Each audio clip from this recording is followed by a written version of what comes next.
Hey guys, it's Misty with My Paper Cuts, and today I'm here because little birdie told me that I was tagged by Alicia over at Alicia's Crafty Hoplop, who was inspired by Heather from Heather's Handmade Haven on this crafty plan of less buys, more makes.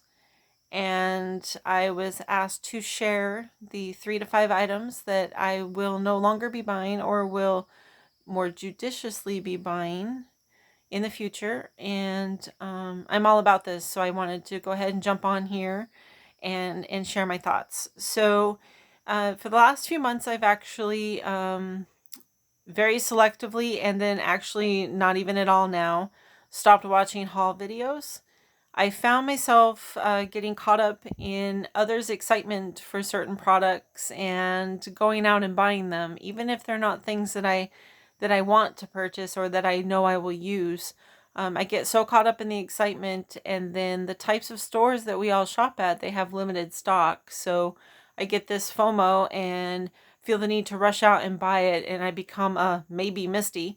And, maybe I'll use this someday, and I don't want to pass it up because if I come back, it won't be here. And, while that's fun to get caught up in the excitement in the moment, it's not very realistic when it comes to actually sitting down and crafting with those items.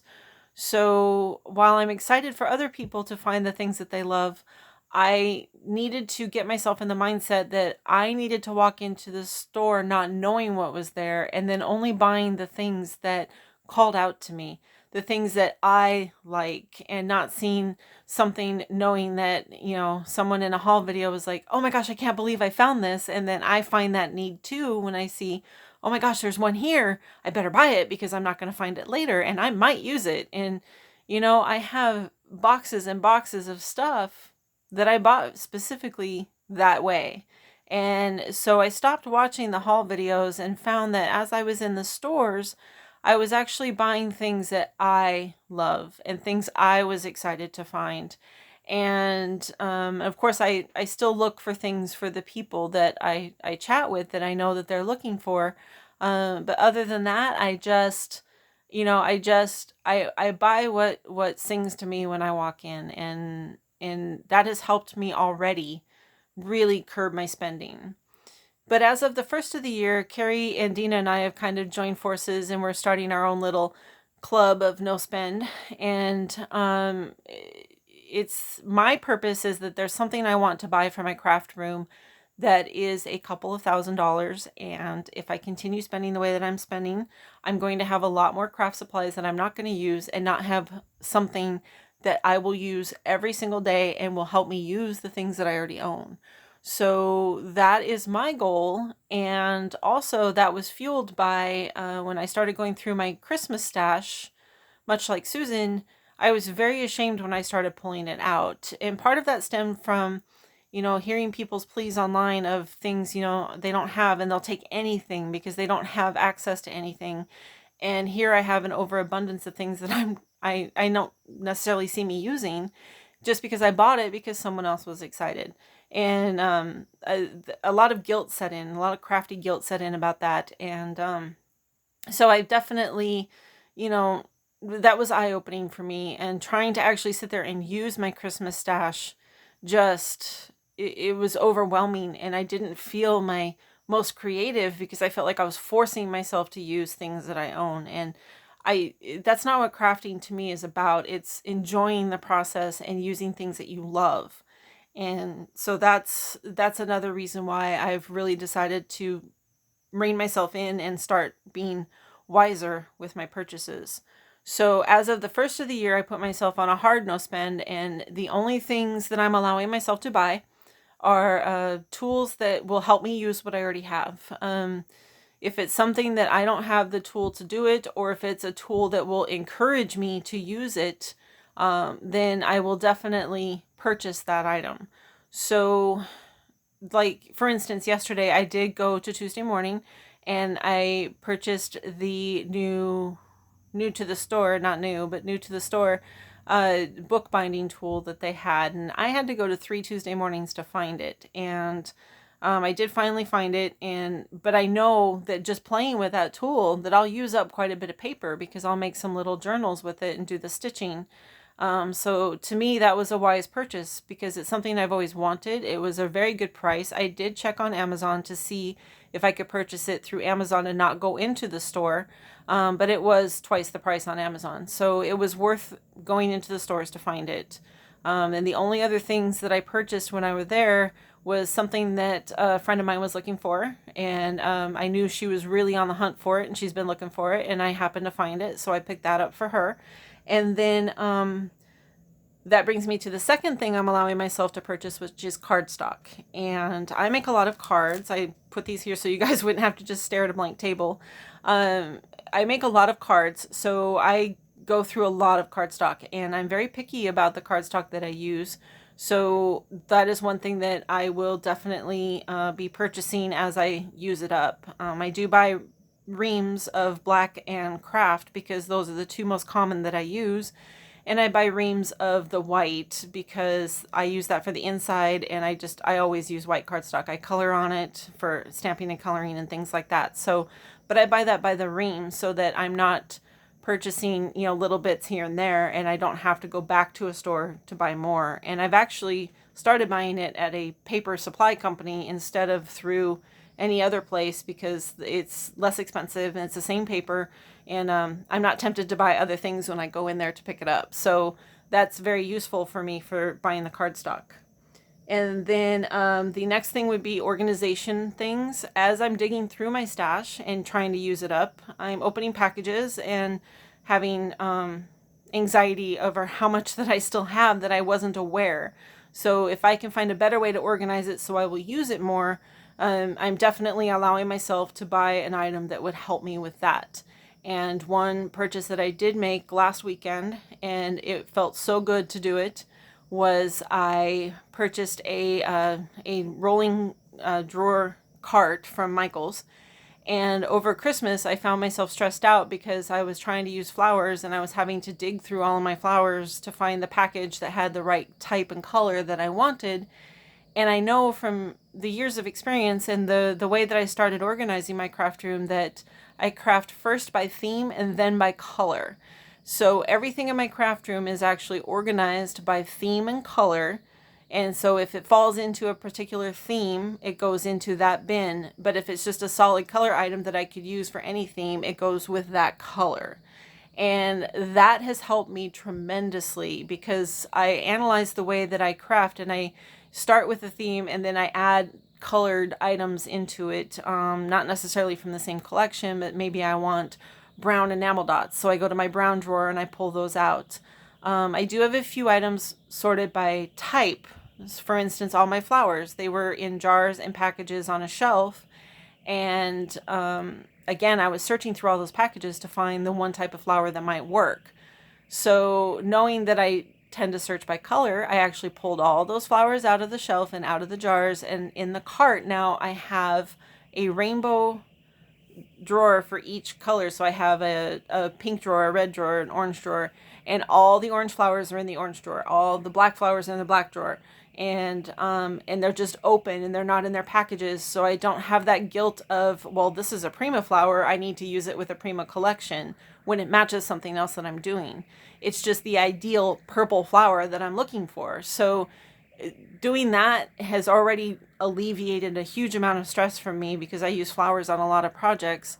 The other things that I do organize by type are like my glitters and my pastes and paints and things like that. But sequins are not, like red sequins aren't in the red drawer. All the sequins are together because I use sequins a certain way. So when I want to use sequins, I will either create a mix or I will be looking for particular colors. So they are actually organized all in one drawer. So I know I will go looking for those for a particular reason. So they're all in one place, which is very, very handy for me. So those, and adhesive, sorry, I went off on a tangent.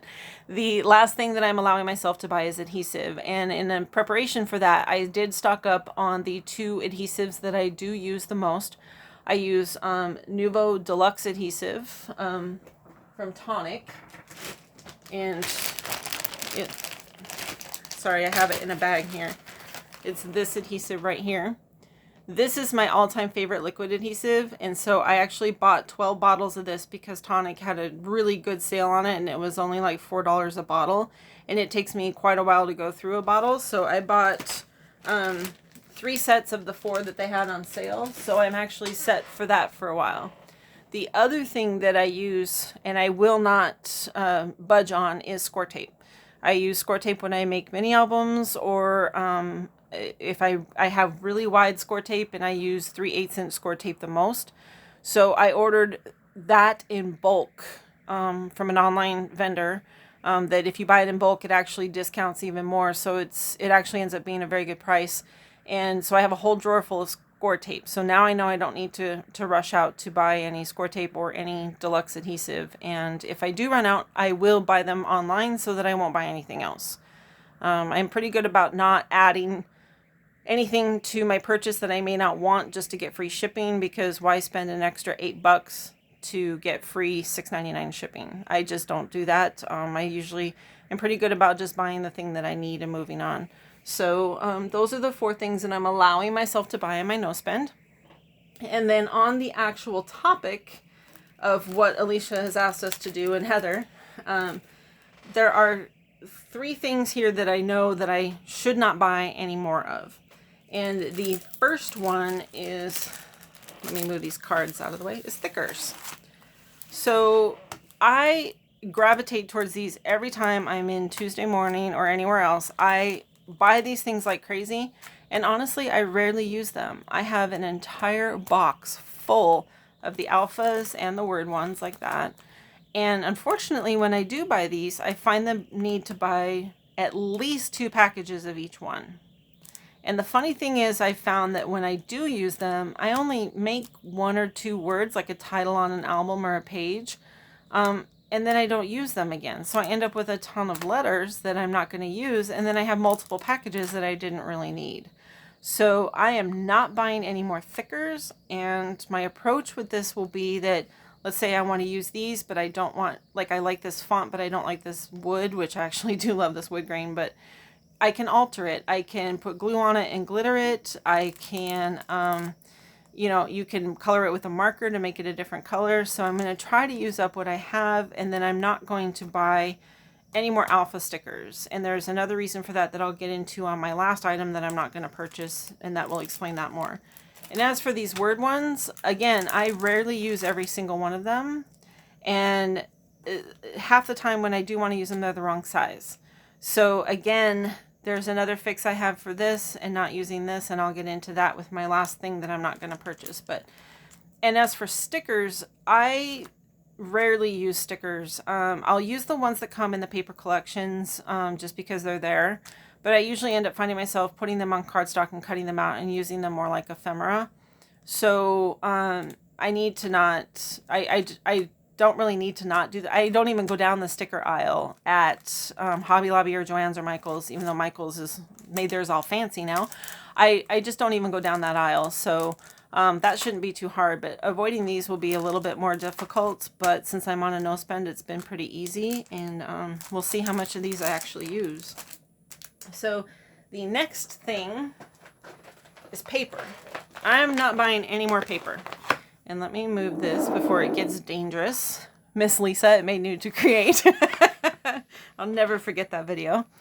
The reason I'm not buying any more paper is, 1, I have literally hundreds of paper pads, paper collections, duplicates. I have 6x6 pads. I have several containers of 6x6 pads. I have way too much pattern paper. And I'm finding that even when the new collections come out and I get excited, that 99% of the time, if I like a new collection that has come out, I already have something very similar in my collection, whether it be by colors or by theme. And so I definitely do not need any more paper other than cardstock, like I mentioned. So the biggest reason that I find I get myself into trouble with paper is this. And like, I love Bo Bunny and Authentique and all. I mean, I love them all. I'm not a big Maggie Holmes fan. Please forgive me. and I even have a bin of Maggie Holmes because of the whole FOMO thing. But anyway, I digress. When I find a paper pad that I like, I find the need, if they have all of this matching stuff that goes with it, the washi tape, the 6x6, the chipboard stickers, the cardstock stickers, the Noteworthy, the brads, everything that goes with it, I find this need to buy everything so I have the matching set. But I find when I create, I don't always reach for the matching items. I don't always reach for, I do use washi. I don't use it a lot, but I use it in almost every album because I make waterfalls and I like to use them in between. And I like them but I always have to glue it down and tape it around the back, and that does bug me. But if I don't like the washi for collection, I'm pretty good about not buying that. But again, it's the full set syndrome. I feel like I need to have everything. And so this $6.99 paper pad turns into a $30 or $40 purchase because I have to have everything else that goes with it. And then I don't use it all. So it quadruples what I'm spending very wastefully. So if I don't buy any more paper and I try to use what I have, I'm going to be much better off because I'm going to have more space. But then I'm also not going to be buying all these pretty little things that I can probably either recreate myself or substitute in something, because I already have washi and I probably already have pink washi. So why have the pink washi that goes with this collection when I have one that would work with this collection? So I am not buying any more pattern paper. Of course, I'm not buying anything else, but even if I take myself off the no spend, I need to use what I have. So no more of this is going to be happening in my house. So, and the third thing, which is going to get into a big long story, but it's probably going to freak a lot of people out, and I'm not buying any more dies. So last year, actually about a year and a half ago, I bought, and here's some pretty dies for you guys to look at, just so you're not, again, staring at a blank screen. A year and a half ago or so, I bought my Brother Scan and Cut. And the biggest reason why I bought the Brother Scan and Cut was because I stamp and color a lot. And I would find the need when I bought a stamp set to buy the $20 or $30 matching die set that went with it. So now my $15 stamp set turned into a $50 purchase. And the biggest reason was just to cut out the shapes that were already there. And some of them, are pretty delicate, and so you don't really want a fussy cut. So, dies were nice. But if I bought the Brother Scan and Cut, then, 15 sets of dies pays for that Brother Scan and Cut, and I'll never have to buy a matching die set again. So that's how I justified it, and it worked. And so now when I buy a stamp set, I no longer feel the need to buy the matching die. And it's a wonderful freedom from feeling the need to do that, and I can still cut out the shapes. And the best part is that I can cut out multiples. Like when I color images for a card, I'll stamp a whole sheet and color them all and then make multiple cards out of it. And then I can take I can run it through my machine, cut them all out, and then throw a piece of foam in there and cut the exact same shapes out in the foam. And I've got dimensional backing for every one of my stamps that are cut out. And it's a time saver and a huge money saver. Well, on the flip side of owning this machine is I can buy SVG files. And for instance, if I wanted wings, I can get wings in an SVG, and then I'm not just stuck with this size. I can size it smaller, I can size it huge. I can do a huge 12-inch set of wings if I want. So it makes no sense to buy one die that limits me on one size when for a third of the price, I can buy the SVG file, cut it out any size that I want, and my machine does all the work for me. So I'm not buying any more dies. I did buy these just because they're unique and they were again on sale. But, there's almost nothing that I can do with my machine that I, would need these dies for, so to speak. So I'm not buying any more dies. I have a huge collection, and I haven't even opened these yet. I was so excited when I ordered them, and I haven't even opened them yet. And granted, like I said, my crafting mojo flew away, but, it's frustrating when I make a card and I want to cut out a word, and the word die I have is too big or too small for the layout that I have on my card. So that's where, like I said, this comes in, is I can cut out this Celebrate. I can actually create it in any font that I want, and I can cut it out in my own gold paper with my own foam, and I can create the size of thicker that I want. I can create any of these with any paper that I already have.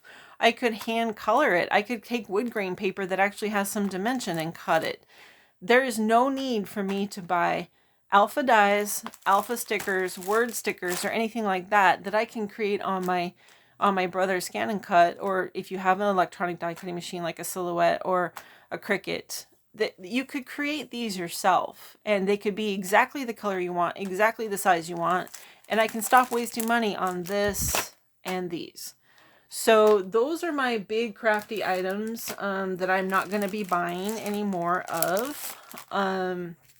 And hopefully, you know, I know a lot of people are saying stamps and things. I'm thinking about maybe doing a video of things that I would like to add to my crafty stash once I do purchase the machine that I'm looking to purchase. But those are my three big ones, and I have found that while these aren't super expensive, the way that I buy them does get expensive. So, you know, dies are expensive. I don't purchase from Ali, so you know, they do tend to run a little more expensive for what my taste runs. But I just can't justify spending this money anymore. And like I said, a $6.99 paper pad turns into a $50 purchase. That's silly. So again, I'm just going to try to keep using the things that I love and buying the things that I love when I do start using up what I have. And anyway, those are my thoughts, and let me know what you think. And I don't think we're supposed to tag anyone else, but anyone who watches this, I would love to know how you're going to start approaching your crafty stash and trying to make more. I've been discussing this with anyone who will listen for months.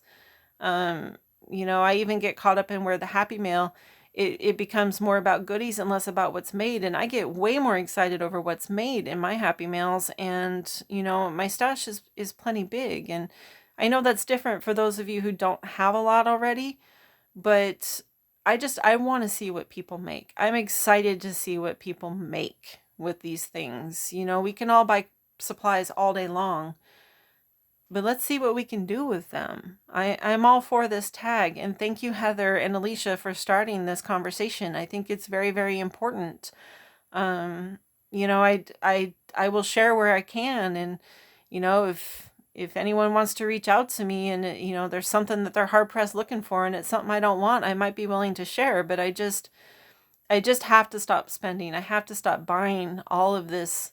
It's almost becoming wasteful, and I don't like that, and it's actually taking the fun out of my crafting, and I need to get back to the fun and love of creating.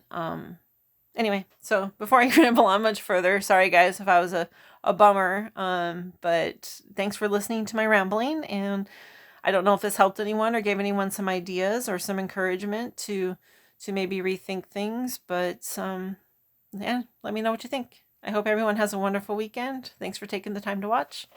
Big crafty hugs. Bye-bye.